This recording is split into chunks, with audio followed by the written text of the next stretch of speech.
şu kadar paragraf dünyanın kalpgahını damarlarla birleştiriyor. Bu Çin'e sadece mesaj değil. Mesela şöyle bir cümle var. Dünyamızdaki refah herkese yetecek kadardır. Herkese yeter diyor. Bu cümle belli ki özellikle konulmuş çünkü bu Çin'in cümlesi. Amerika'ya söylüyor bunu Çinliler sürekli. Şöyle bir not da var. Türkiye Çin arasında yaklaşık 10 yıldır devam eden ileri düzey çok emek verilmiş teknik çalışmalar, projeler var diyor. Ha bak bu da yeni. Bak Türkiye bunları da işlememiş hiç. Kendimize Amerika'ya mı kaldı o iş? O kim ki? Bunun halledilmesi gerekiyor. İstismar dedikleri bu. Çin'e yönelik silahlı terör hareketlerine karşı desteğimiz tamdır. Yani anlaşılıyor ki oradan bu besleme devam ediyor.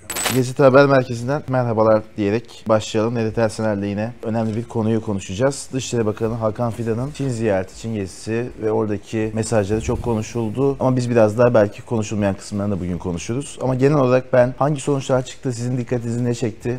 Bunu dinleyerek başlayalım isterim. Çok konuşuldu. Nerede konuşuldu?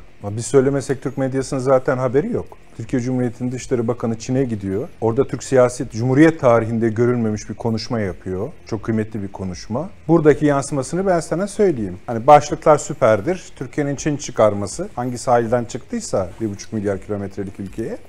Başka efendim ticaret yapacağız bir şey. Ya adam onu mu dedi? Onu yani o içinde tamam da onu mu dedi? Yani yok yani. Şimdi bak enteresan bir medya var. Bak çok ilginç bir şey. Kendi Dışişleri Bakanlarının söylediğinden korkuyorlar. Acaba hani biz bunu aynen yansıtırsak başımız ağrır mı? Nasıl ağrıyacaksa düşün. Hadi onu da geçtik. Diyor ki mesela Türk Dışişleri Sayın Hakan Fidan, efendim diyor buradaki gelişmeler... Cumhurbaşkanımız Sayın Recep Tayyip Erdoğan ve Çin Devlet Başkanı Sayın Xi Jinping'in ortak anlayışları ve vizyonları doğrultusunda ikili ilişkilerimiz ilerlemeye devam ediyor. Hani çok ilginç. Gizli bir batı korkusu mu var bizim medyanın içinde? Ben bilmiyorum ki. Kaldı ki diyelim ki hani görüşleri beğenmediniz. Söyleyin. Efendim biz batıcıyız deyin. Yani hadi tamam öyle de demeyin. Efendim biz bu süreye kadar batıyla ilişkilerimizi konuştuk hep. Şimdi acaba bir değişiklik böyle sorun. Ne demek istiyorsunuz diye sorun. Veya doğru yaptıysa sizin görüşünüzde gazetecilik bu değil mi? Hiç çıkarma yaptık hep birlikte.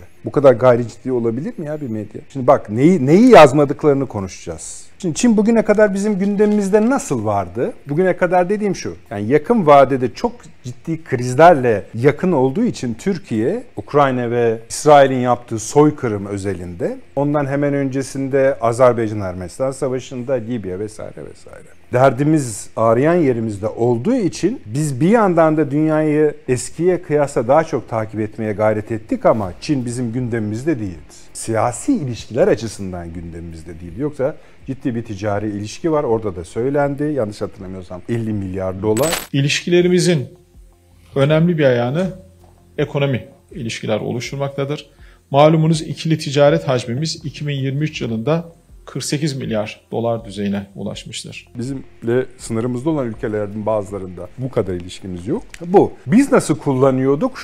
Bu bahsettiğim değişiklikler, savaşlar, çatışmalar, buları izah ederken bunun neyin parçası olduğu, neyin alt başlığı olduğuna ilişkin konuşmalar yaparken yani nihayetinde bu şuna geliyordu. Çin ile Amerika Birleşik Devletleri arasında büyük bir gerilim ve hesaplaşma var. Bu daha da yükselecek. Bunun alt başlığı bile Doğu-Rusya Savaşı'dır, Ukrayna-Rusya Savaşı'dır. Bunları böyle okumamız gerekir diye jeopolitik değerlendirmeler yapıyordu. Bu doğru muydu? Tabii ki de doğruydu. Ama bu kadardı. Ticari, ekonomi şudur budur vesaire. İkinci bölüm bizim için çok hassas bir konu olan Uygur meselesidir. Onlarda bir rahatsızlık olduğu zaman tabii ki gündeme getiriyorduk ama yine o kadar. Şimdi hal böyle olunca Sayın Dışişleri Bakanımızın, Sayın Hakan Fidan'ın konuşmaları yani böyle uzun uzun tahlili gerektirmenin zaten üzerindedir de zorlayıp desek ki hani bu konu siyasi bölümüne baktığınızda siz tam nasıl özetleyebilirsiniz tek cümlede deseniz hani evet o kadar ileri gidiyor sanki böyle bir BRICS konuşması veya sanki Türkiye Çin'in ideolojik duruşunu olumluyorya kadar varabilecek ama bunun da üstünde ve dışında iki kutuplu gözüken şu anda ABD ve Çin arasında iki kutuplu gözüken dünyada kimin yanlış yaptığını net bir şekilde söyleyen. Şu konularda Çin ve Doğu haklıdır. Şu aynı konularda da Amerika Birleşik Devletleri ve Batı yanlış yapıyor, haksızdır diyen bir konuşma. Şimdi kusura bakmasın bu sıra dışı bir şey. Bu sıra dışı bir konuşma. Bunları tahlil edilmesi gerekiyor.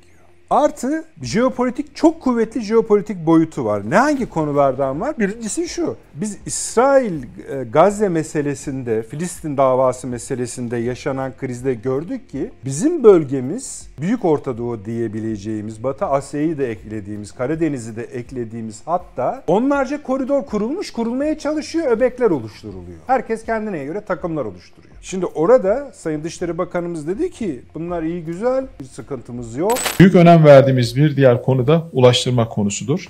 Bu dönemde Kuşak ve Yol girişimiyle Hazar geçişli Doğu-Batı Orta Koridor girişimimiz daha da büyük önem kazanmıştır. Kuşak ve Yol girişimiyle Orta Koridor'un uyumlaştırılması, diğer bazı ulaştırma koridorlarıyla entegrasyonu için örneğin Irak'taki kalkınma yolu gibi somut adımlar atmayı hedefliyoruz. Kalkınma yolu projesi gibi Basra Körfezi'nden Irak ve Türkiye'yi de içine alarak Avrupa'ya doğru giden yeni rotaların, yolların bu büyüyen ve daha kompleks hale gelen bağlantısallık ağına nasıl eklemlenebileceği konusundaki görüşlerimizi de ilettik. Bunu dedi, ben mealen söylüyorum, çıkan budur. Bunları da birleştirelim dedi. Kuşak yol. Şimdi bak bu konular böyle biz bu röportajı yaparken Sayın Dışişleri Bakanımız şimdi gezisi devam ediyordu. Ve haberler yani hala 2 kibrit kutusu kupür büyüklüğündeydi. Bunu böyle işlenmez. Burada biraz gazete okurlarında, televizyon izleyicilerinin de baskıcı olması gerekiyor. Siz bize ne anlatıyorsunuz ya filan diye. Bu dönemde Kuşak ve Yol girişimiyle Hazar geçişli Doğu-Batı Orta Koridor girişimimiz daha da büyük önem kazanmıştır. Kuşak ve Yol girişimiyle Orta Koridor'un uyumlaştırılması, diğer bazı ulaştırma koridoruyla entegrasyonu için örneğin Irak'taki kalkınma yolu gibi somut adımlar atmayı hedefliyoruz. Şu kadar paragraf dünyanın kartgahını damarlarla birleştiriyor. Ama haber değeri yok. Ne anlatıyor peki? O koridorları biraz da anlatsak. Ona istersen bir tali bitireyim, yer açalım. Çok önemli bir konu. Türkiye'nin, Çin'in toprak bütünlüğüne, Siyasal egemenliğine desteği tamdır. yani Tayvan konusunda taraf oluyorsunuz. Tek Çin konusunda temel politikası, bir Çin konusunda taraf oluyorsunuz. Nereye taraf oluyorsunuz? ABD'ye taraf olmuyorsunuz. Egemen güçlerin önceki yüzyılda kurmuş oldukları pazarların daha adil, Rekabet edilebilir pazar şartlarında yeniden el değiştiriyor olması kabul edilmesi gereken bir sonuçtur. İnanılmaz bir cümle. İnanılmaz bir cümle. Amerika'ya diyor ki dünya değişiyor. Bu değişimin sonucunda sen biraz kayba uğrayacaksın. Bunu yutacaksın arkadaş diyor. Ha, bu Çin'e sadece mesaj değil. Buradan savaşa varan, daha farklı yıkımlara varan neticelerin üretilmemesi gerekiyor. Yani elinden gideni kurtarmak için pislikleşiyorsun. Yapma bunu diyor. Mesela şöyle bir cümle var. Dünyamızdaki refah Herkese yetecek kadar vardır. herkese yeter diyor. Bu cümle belli ki özellikle konmuş çünkü bu Çin'in cümlesi. Amerika'ya söylüyor bunu Çinliler sürekli. İkili toplantılarda çok yani söyle kibir yapma, hırs yapma, harislik yapma, yani paylaşmayı bil, bu hepimize yeter. Bu cümleyi alıp tekrar içine koymuş Türk Dışişleri. Buradaki başarısızlık başka şekilde yani o ülkeler açısından başka şekilde izale etmeye çalışılırsa Buradaki adil rekabetin yerine biz küresel mücadeleyi, kutuplaşmayı, hatta savaş tehdidini ortaya koyarsak burası gerçekten küresel bir faciaya bizi götürür. Onun için Çin'in ekonomik kalkınmasının adil biçimde oluyor oluşunu desteklememiz gerekiyor. bak Çin büyüyor ekonomik olarak diyor. Ve bunu adil yapıyor diyor. Senin gibi yapmıyor ve biz bunu destekliyoruz diyor. Bu türden küresel bir İstikrarsızlık ortaya koyan çabalara destek vermediğimizi ifade etmek istiyorum. yani siz bunun yüzünden Çin'e saldırıyorsunuz. O sizi herkes biliyor. Gizli özne değil artık o. Amerika ve Batı. Sizin bu çabalarınıza destek vermiyor Türkiye diyor. Çin'i Türk dünyası ve İslam dünyası ile birleştiriyor Sayın Fidan'ın konuşması. Bunu çok iyi takip ediyoruz diyor. Mesela diyor ben gelmeden önce diyor Arap Ligi ülkeleri Çin Pekin'deydi. Bu çok önemlidir ve başarılı olduğunu buradaki kararları da biz başarılı buluyoruz artı destekliyoruz diyor. Çin'in Türk dünyası ve İslam dünyasıyla son yıllarda geliştirdiği ilişkiyi de memnuniyetle karşılıyoruz. Ve aynı şekilde Türkiye ve Azerbaycan'la da ilişkilerinin artarak devam etmesini bekliyoruz. Diğer taraftan İslam İşbirliği Teşkilatı üyesi ülkelerle de Çin'in son yıllarda daha sistemli bir işbirliği geliştirme çabası içinde olduğunu gördük. Daha birkaç gün önce Arap Ligi üyesi ülkelerle Pekin'de bir zirve vardı. Bu zirve marjında gerçekten kalkınmaya yönelik, refaha yönelik, işbirliğine yönelik güzel kararlar alındı. Aynı şeyi Türk dünyasında da gözlemliyoruz diyor. Bu gözlemini somuta döküyor. Nasıl? Sayarak. İsim. Harika. Türkiye ve Azerbaycan'la daha da ileri olmalıdır diyor. Bir harita sunuyor. Ve bu harita Çin'in gözlerinin dört açtığı bir haritadır. İslam İşbirliği Teşkilatı'nda katıyor. Bizim diyor ekonomik ilişkilerimizi çok önemsiyoruz. Yalnız ikimizin eşit değil. Yani biz satarken alırken bir eşitlik söz konusu değil. Biraz Çin'in lehine. Ticaret rakamlarını nasıl daha dengeli hale getirebiliriz konusunu tüm görüşmelerimizde gündeme getirdik. Yani anlıyoruz ki Çin tamam doğru. Yani biz alışveriş yapıyoruz. Bizim alışımız biraz daha iyi duruyor. Onu dengeleyelim demiş. Nihayetinde şöyle bir not da var. Türkiye Çin arasında yaklaşık 10 yıldır devam eden ileri düzey çok emekli teknik çalışmalar var, proje taslakları var, sonuca yaklaştırılmış fizibilite çalışmaları var. Bunların somut olarak hayata geçirilmesi konusundaki beklentilerimizi ilettik. Bak bu da yeni. Bak Türkiye bunları da işlememiş hiç. Neyi kastediyor? İşte demin bahsettiğimiz koridorlar, yollar, projeler, limanlar vesaire vesaire. Ve bunları diyor tamamlayabiliriz. Biz diyor Yol Kuşak projesini ortaya koyduğu andan itibaren Türkiye burada tamamlayıcı nasıl rol oynayabilir? Her iki tarafından menfaatine uygun olabilecek şekilde ve aynı zamanda orta koridorun Yol Kuşak projesiyle nasıl eklemlenmesi, entegre edilmesi meselesini gündeme getirdik. bunda bir kapı açılması gerekiyor. Her iki ülkenin menfaatine. Orta koridor biliyorsun şunu hızlıca anlatayım. Bir tane doğudan batıya giden hat vardı. Kuzey hattı yani güney hattı orta hat. Ukrayna savaşı nedeniyle kuzey hattı düştü. Artık çalışamaz. Güney hattı çok uzun, pahalı, zor. Orta hat Türkiye'den geçen hat. Şimdi herkes buna abanıyor. Bunu diyor Yol Kuşak projesiyle eklemlenmesi gerekiyor. Bu yolda çabalar yapıyoruz. Tamamlayalım bu işi diyor. Daha ne söylesin? Bunlar yani siyasi açıklamaları da cümleleri de, ekonomik cümleleri de, jeopolitik cümleleri de. Yani bir kuşak, bir yol aynı zamanda ekonomiktir. Başta da ekonomiktir ama bunu birleştirelim, bütün haritayı dediğiniz andan ekopolitiğe, jeopolitiğe dönüşür. Bu çok kıymetli bir şey. Türkiye'nin Çin'in toprak bütünlüğüne, siyasal egemenliğine desteği tamdır. Çin'e yönelik silahlı terör hareketlerine karşı desteğimiz tamdır. Buradan dikkat ediyoruz. Kim bunlar? Şöyle bir alt parantez açalım, önemli bir konu. Türkiye'nin Uygurlara yönelik yüksek hassasiyeti var, bizim var, her zamanda olmaya devam edecek. Sayın Dışişleri Bakanı da o ziyaretinde fiilen oraya gitti, iki önemli şehri gezdi. Dahası, bak bu da olmamış bir şey. Çin Devlet Televizyonu'nda kendisiyle röportaj yapılırken Türkiye'nin bu hassasiyetini söyledi. Sayın Cumhurbaşkanımızın döneminde Çin'le bu konuda şöyle bir ilişki geliştirilmiş. Dediler bu konu istismara çok açık bir konu. İstismarın ne olduğunu söyleyeceğim. Biz devlet liderleri ve yani bakanlar, devlet başkanları, ilgili birimin başındakiler bu konuyu kendi aralarında konuşarak, diyalogla çözerek sorunları alsın. Böyle de gitti ve verimli de oldu. Sorun ne? Yani istismar eden kim? İstismar eden Amerika Birleşik Devletleri. Amerika Birleşik Devletleri bu sorunu Çin'in aleyhine olduğu için kaşıyor ve besliyor. Şimdi herhalde bu mesele Türkiye'den başkasına düşemez. Amerika Birleşik Devletleri'ne hiç düşemez. Hiç düşemez. Zaten asla samimi değil. Asla. Orada derdi onların kan dökülsün, problem çıksın. Çin oraya bir şey yapsın. Çin'in istikrarı bozulsun vesaire vesaire. Türkiye bunu kendi başına savunur. Bunu savunacak dost ülkeleri de var. Ama asıl sorun şu. Kendimize Amerika'ya mı kaldı o iş? O kim ki? Bunun halledilmesi gerekiyor. İstismar dedikleri bu. Çin'e yönelik silahlı terör hareketlerine karşı desteğimiz tamdır. Yani anlaşılıyor ki oradan bu besleme devam ediyor.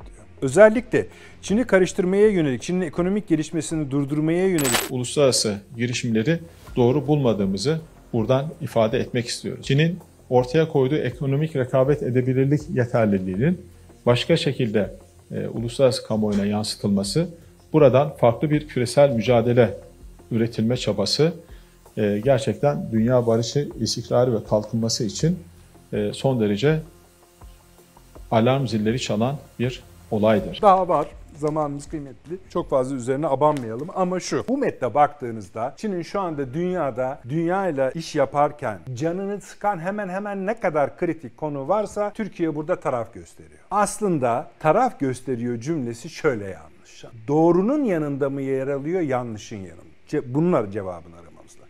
Çünkü Çin'in tarafında ya da Amerikan karşıtı pozisyon alıyor, onun çıktısı, fonksiyonu. Ama gerçek ne? Doğru mu, değil mi? Benim kanaatim evet bu doğru. Gel gelelim derken tabii bunun bir de üst tarafı var. BRICS meselesi. Şimdi bak, bu BRICS olayı gündeme geldiğinde, çünkü Sayın Dışişleri Bakanımız orada ziyaretlerde bulundu, ikili temaslarda bulundu, şunu da ekleyeyim. Mevkidaşıyla, Dışişleri Bakanı, Çin Devlet Başkan Yardımcısı ile görüştü. Çok muhtemelen, ben söylemiş olayım, yanlışsa yanlış olsun, Milli İstihbarat Teşkilatı Başkanlığından kalan mirasın bir sonucu olarak Çin İstihbarat Başkanı ile ya da liderleriyle de görüşmüş. Bunun dışında gittiği yerlerde de konuşmalar yaptı. O konuşmalar sırasında BRICS'e atfen de cümleler söyledi. Şimdi bu cümleden bir saat sonra uluslararası ajanslardan sadece 2 tanesi başlı başına bir döküm verdi. Yani BRICS'e yumuşak bir konuşma yaptı. Türkiye'nin orada da bulunmak arzu edebileceğine ilişkin. Bir tanesi Voice of America'dır. Amerika'nın sesidir. Öbürüsü Sputnik'tir. Yani Rusya'nın sesidir. İkisinde de bunun Amerika'nın zaten bir sersemlediğini metinden anlıyorsunuz. Sersemlememiş Ruslar ama şaşırmışlar. Peskov'a sordular. Yani Kremlin'e sordular. Oranın gazetecileri. Türkiye böyle bir şey diyor diye. Ben hani canlı izledim onu, hani böyle bizim dostlarımızın buna ilgi göstermesinden memnuniyet duyarız deyip bağladı. Tamam mı? Hani ilk önce görmek istedi, duymak istedi. Diğer gazeteye yaptığımız oturumlarda, kayıtlarda, yayınlarda birkaç kritik başlık sayıyorduk. Önümüzdeki jeopolitik kutuplar kaymasının takvimlendirilmesi açısından ne? Yani bu kaos bitmeyecek bak. Bitmeyecek ama bazı olaylar tamamlandığında görüş mesafemiz artacak. Mesele bu. Birisi Putin-Xi Jinping görüşmesiydi, yapıldı, bitti. İkincisi bizim bu programı çektiğimiz gün gerçekleşmeye başlayacak, ilk gün sürecek Avrupa Parlamentosu seçimleridir. Üçüncüsü BRICS zirvesidir. Rusya'da yapılacak. Dördüncüsü ABD başkanlık seçimidir. Bunlar bizim önümüzü görmemize sebep olacak. Şimdi bu BRICS zirvesinde biz dedi Kremlin, tabii ki Türkiye'nin bu yaklaşımını da ele alalım, yaklaşımını değerlendirelim dedi. Şimdi bakacağız. Şimdi geliyoruz SADC'e. Efendim BRICS SADC değil mi zaten? Evet. Çok önemli bir konu. Çok önemli. BRICS'i Türkiye tam olarak batıdaki karşılığı ne? Bunda bir anlaşmamız gerekiyor. 2. Türkiye BRICS'in batıdaki karşılığını ne olarak görmek istiyor? NATO mu? NATO ise şimdi hani bir görelim o ne demektir. Ama Türkiye şöyle tarif etti. Avrupa Birliği. BRICS'in karşı olarak Avrupa Birliği olarak. Şimdi bu kontrol edilebilir, yönetilebilir bir tarif. Ancak BRICS, şunu unutmamamız gerekiyor, bir batı kuruluşu olmamakla birlikte dünyada hiçbir ülkenin yadsıyamayacağı, reddedemeyeceği bir kuruluş. Türkiye gibi bir ülke bulunduğu yer ilişkileri sair nedenlerle zaten buna şimdi kuşak yoldur bilmem nedir. Herkesle birlikte çalışacaksın. Hepsi de üyesi olacak aynı zamanda. BRICS üyesi olacak. Nasıl olacak bu işler? BRICS'le de bir ilişki kurmak istiyor. Fakat ben şöyle bir şey hatırlıyorum. Sonra bakarız yine arşivimize. Bundan birkaç yıl önce Türkiye'nin BRICS üyeliğine ilişkin yine Rusya'ya sorulmuş idi. O zaman kimdir hatırlamıyorum. Lavrov olabilir. Demişti, NATO üyeleri biraz zor olur gibisinden. Bugün bu şartın ortadan kalkmış olması mümkündür. Hangi sebepten? Ukrayna sebebinden. Kalkmış olması mümkündür. Mühim olan şimdi geliyoruz. Türkiye bu kadar ağır bir, ağdalı bir konuyu tam da Çin ziyaretiyle neden gelip önümüze koydu? Neden? Bir görüş şudur. Ya bu nasıl oldu? Biz seçimler geçti. Türkiye'de ekonomik bir darlanma, sıkışıklık hali var. Bu yüzden Batı ile ilişkilerimizi daha değerli toplu tutmaya çalışıyoruz. Eski kırgınlıkları, küskünlükleri çok kaşımıyoruz. Biz de diyorduk ki ya ne küskünlüğü? Adam bizim kanımızı içti yani filan. Efendim ekonomik durumlar çok önemlidir. Bunun idare edilmesi gerekiyor. Bu cevapları duyuyorduk falan. Öyle de gidiyordu. Sayın bakanlarımız, Sayın Mehmet Şimşek, Sair vesaire görüşme ve karşılığını da alıyor. Şöyle alıyordu. Mesela bakıyoruz kredi derecelendirme kuruluşları sürekli bize puan veriyor. Hoş, gerçi kim onların puanını önemser politikamız var. Benim var en azından gazeteci olarak. Çünkü tuzaklı işler yaptıklarından söylüyorum bunu. Bunlar geliyordu vesaire falan derken bu ne? Bu şimdi Amerika'nın, Avrupa ülkelerinin sair bunu ıskalaması diye bir şey söz konusu değil. Anlattım. Adam belki de ayaküstü, tabii BRICS önemli bir ülke dedi ki Voice of America'nın Türkiye'de ertesi gün gazetelerde yoktu bak. Türkiye'de yani lay lay lon bir medyası var bak hep onu söylüyor. Ya aslında ibreti alem için bu lafların söylendiği sayılarını ekrana vermek lazım. Yani o gün ne basmış adam birinci sayfasına? Bir görüş dediğim şu. Amerika'ya bir mesaj mı veriliyor? Bunda iki tane problem var. Hangi sebepten? İyi değil miydik şimdi? Ne olduk? Deniyor ki hayır o kadar iyi değildik. Yani nasıl? Türkiye beklentilerini bulamadı. Ha öyle mi? Onu bilmiyoruz. Ama mesela yine bugün F-16'lar falan gibi konularda Amerika çok şey konuşuyor. Efendim bakın ciddi adımlar attık. En modern F-16'yı veriyoruz. 70 blok bilmem ne falan. Okay. Biz zannediyorduk ki bizim bu ilişkilerimizde yani bu yoruma göre cevap veriyorum. Hani oradan para da geliyor ve mesela Dünya Bankası'nın açıklaması var. 10 milyar dolarlık bir fon daha açıyorum diye. Bak bunlar doğrudur yanlıştır diye söylemiyorum. Seyircilerimiz, izleyicilerimiz yanlış anlamasın. Bunların hepsinin belgesi var. Gösteririz. Böyle oluyormuş. Efendim bu iyi bir şey mi? Bilmem nereden para. O ayrı konu. Onda da konuşuruz. Yani kaçanı göçeni yok. Şu anki konuyla ilgili değil. Efendim işte orada istediğini bulamadığı için Türkiye Çin'le böyle bir diyaloğa girdi. Bunu da yansıttı. Peki. Yalnız buna gerek yok ki. Bu metin yani hani bir çalışılmış bir metin. Çin'le ilgili ne bilmek lazımdır stratejik açıdan ne soruluyorsa bugün dünyada Sayın Dışişleri Bakanlığı ve Dışişleri Bakanlığı heyetimizin metninde mevcut. Yani biliniyor bu iş. Yani biliyoruz biz Çin'i falan. Bu. Ama aynı zamanda Çin'in dünya duruşu, ideolojisi, uluslararası kurumlardaki yeri üzerinden Türkiye'nin pozisyonunun da nasıl olabileceğine ilişkin bize bir şey söylüyor Sayın Bakan'ın Çin ziyareti. Bu ilk oluyor. Yani Amerika Birleşik Devletleri'ne bakın siz bizim bütün size attığımız adımlara rağmen bir adım bize gelmediniz mesajıysa tamam hak etmişlerdir. Fakat bu çok yüksek. Doğal olarak hani bunu takip ederler. Ama ayrıca jeopolitik açıdan konuşulması gereken bir konu. Çok konu var aslında. Hem metnin biraz tahlilini yapmış olduk. Bir de ziyarete devam ediyor. Tabii. Bu bölüm için belki bir virgül koyabiliriz ama Tamam. ziyaretin getirisi ne olur? Bundan sonrasında Ha, nasıl onu bir tabii. karşılığı olur? Onu belki farklı bir yayında da Hadi bir de kitap tavsiyesi yapalım mı? süper olur. Yeni çıktı bu Amin Maluf'un Labirent kitabı. Çin ve Japonya tarihinden parçalar anlatıyor ama tarih kitabı gibi Amin Maluf yani. Hazır bu konular başlamışken altlık olsun izleyicilerimize diye bir tavsiyede bulunayım. Çok da kolay yaz geliyor. Orada bitirebilirler. Başlangıç için iyidir. Güzel. Yayından sonra biz de başlayalım. Teşekkürler katkılarınız için. Sağ olun. Dışişleri Bakanı Hakan Fidan'ın Çin ziyareti, Çin gezisi ve oradaki mesajları çok konuşuldu. Ama biz biraz daha belki konuşulmayan kısımlarını da bugün konuşuruz.